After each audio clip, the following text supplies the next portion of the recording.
आप देख रहे हैं दमन क्रांति। नमस्कार, मैं आरशी। आप सबका स्वागत है दमन क्रांति न्यूज में। आइए एक नजर डालते हैं आज की बड़ी खबरों पर।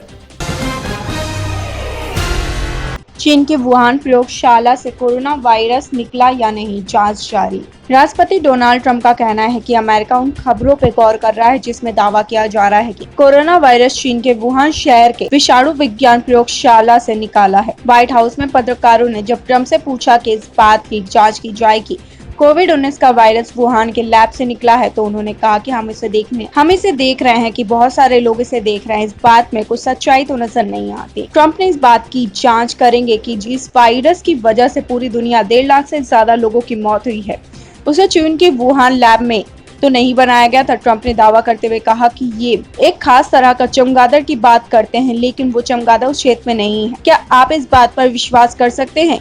उसे उस मीट क्षेत्र में नहीं बेचा गया है, वो 20 मील दूर था।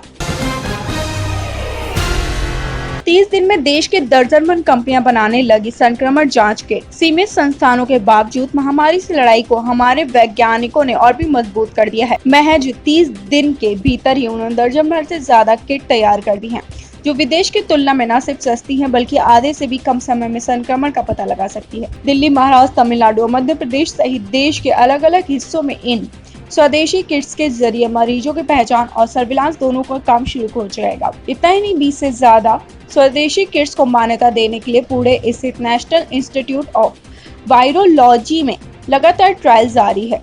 भारत में मार्च के पहले सप्ताह में वायरस संक्रमितों की संख्या बढ़ने पर वैज्ञानिकों की एक उच्च स्तरीय कमेटी गठित हुई थी। उन्होंने महज 2 दिन में ही कोरोना को लेकर हर संभव शोध के लिए सभी विकल्प आसान बना दिए थे, फिर चाहे वह संस्थान से जुड़े हो या फिर आर्थिक सहायता हो। इसी का नतीजा रहा कि महीने भर में ही वैज्ञानिक जांच किट्स और पीपीआई किट्स बनाने में जुट गए थे। अन्य वैज्ञानिकों के वायरस की पहचान और इलाज का जिम्मा संभाला।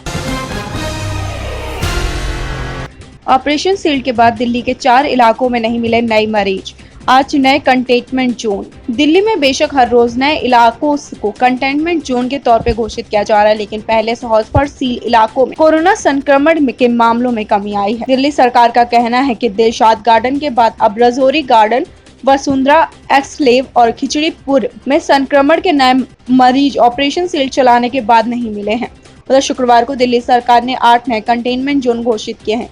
इससे अब दिल्ली में कंटेनमेंट जोन की संख्या 68 हो गई। इन इलाकों में कोरोना वायरस से संक्रमित 3 या इससे ज्यादा नए मरीज मिलने के बाद इनको सील कर दिया जाएगा। सभी इलाकों में ऑपरेशन सील के तहत छिड़काव करने के साथ लोगों के आने जाने पर पाबंदी लगा दी गई है। साथ ही रोज जरूरत के सामान की डोर स्टेप पर आपूर्ति की जा रही है। नेशनल हाईवे पे 20 अप्रैल से फिर से शुरू हो जाएगी टोल वसूली। केंद्र से मिली मंजूरी। राष्ट्रीय राजमार्गों पे 20 अप्रैल से एक बार टोल की वसूली शुरू हो जाएगी। केंद्र सरकार ने भारतीय राष्ट्रीय राजमार्ग प्राधिकरण को 20 अप्रैल से राष्ट्रीय राजमार्गों पर टोल की वसूली शुरू करने की अनुमति दे दी है। बता दें, लॉकडाउन के पहले चरण की समाप्ति के एक दिन बाद 15 अप्रैल से टोल वसूली का काम फिर से शुरू करने की योजना बनाई गई थी। हालांकि बाद में केंद्र की ओर से लॉकडाउन को 3 मई तक बढ़ा दिया गया। फिर भी गृह मंत्रालय ने कोई आवश्यक उद्योगों को 20 अप्रैल से दोबारा शुरू करने के लिए छूट दी है। ऐसे ही डेली न्यूज अपडेट के लिए जुड़े रहिए दमन क्रांति के साथ। चैनल को लाइक करना, शेयर करना, सब्सक्राइब करना ना भूलें।